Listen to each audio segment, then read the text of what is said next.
In a minute, we'll talk to Philip Blond. He's from the think tank Respublica. He'll tell us what's caught his eye. But first, let's have a look at some of the stories that are making the headlines today.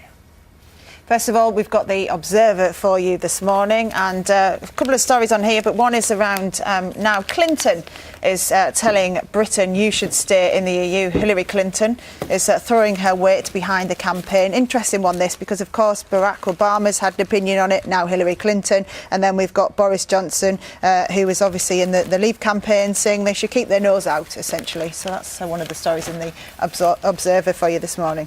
Let's have a look at the front page of the Daily Telegraph today. They've got that picture of President Obama and the Prime Minister in a golf buggy, one of them at the steering wheel. It says, look who's in the driving seat. But the story next to it talks about the junior doctors' strike. Pregnant women hit by NHS strike chaos is their headline. They also say that cancer patients are suffering too after treatment has been postponed due to the junior doctors' walkout. Although, as we've been reporting, there is a plan, a scheme, a suggestion to try to avoid this week's two-day strike. In the Sunday Times this morning, again, a picture of Barack Obama there, and also a story on the super rich. And this is, of course, their annual rich list they put together. And it's saying Britain's super rich have suffered the worst hammering for their fortunes since the financial crisis. And it's interesting to see how it's changed in terms of the top people, with people like Lakshmi Mittal, who is, of course, big steel boss, who's lost a fair bit of money because of everything that's been going on in the commodities sector. You need about 150 odd million, I think, if I remember rightly, in order to get You're into not quite there yet, then, are you, Roger? Struggling along. Good morning, Philip. Nice to see you. Thank you very much indeed for coming in.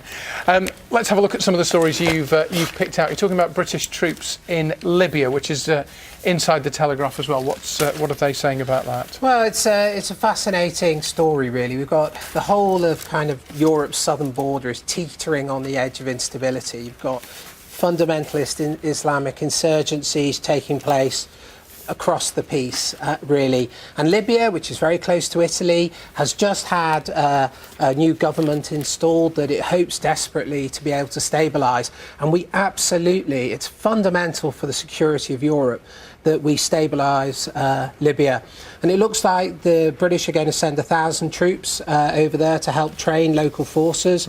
And we may indeed be sort of sending jets over for other European countries.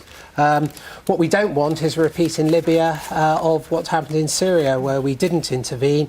It spiralled out of control, and we can't hand another huge country over to Islamic State. And history would suggest, and if we just stand back and do nothing, that's what will happen. And the critics, of course, will say 1,000 troops there, albeit to train, is tantamount to boots on the ground. Not quite the same thing, but... Well, look, are we serious about fighting the Islamic insurgency on our southern border?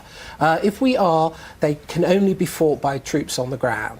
The best way to fight is really to create local forces that can drive them out. After all, when the Americans won against Al-Qaeda during the awakening, that's what they did. We haven't been able to do it in Syria because we've got no good allies.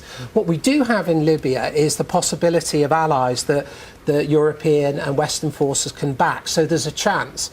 And actually all of our security depends on it. So I think it's the right move and needed. And indeed, we should have probably attempted something earlier, especially after the Franco-British intervention that toppled Gaddafi. Let's have a look at a couple of the other stories as well that have caught your eye. And one here about Austrian politics and the fact that there could be a bit of a regime change, essentially, in Austria. Quite interesting. We don't often do Austrian politics, do we? It's good. Well, Austria has been governed for nigh on 30 years by a grand coalition between the left and the right.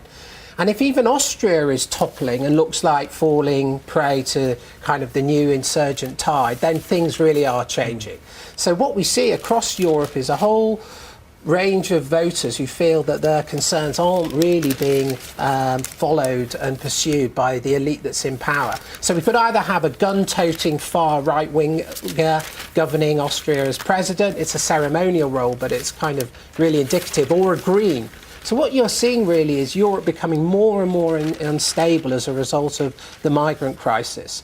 And so the instability we see around the world, it's really coming home. Yeah, and it's that division, isn't it, within the country to do with that, which makes it very interesting. Front page of the Times and indeed inside, we've been reporting this suggestion by Labour to try and avert the junior doctors' strike and perhaps bring a resolution to it. Just explain what they're proposing and what. Well, what the Labour Shadow Minister has suggested, with support of the College of Surgeons and former Tory government Minister Dan Poulter, is that we pilot the new doctors' contract in certain areas to actually show if the fears of doctors are actually groundless, and if what the government wants to achieve in terms of having higher staffing in hospitals actually is achievable and increases, stops more people dying at the weekends. I actually personally think the doctors' dispute isn't really what is wrong with our health service. Our health service is facing multiple problems, from when you're picked up by an ambulance to sending people home.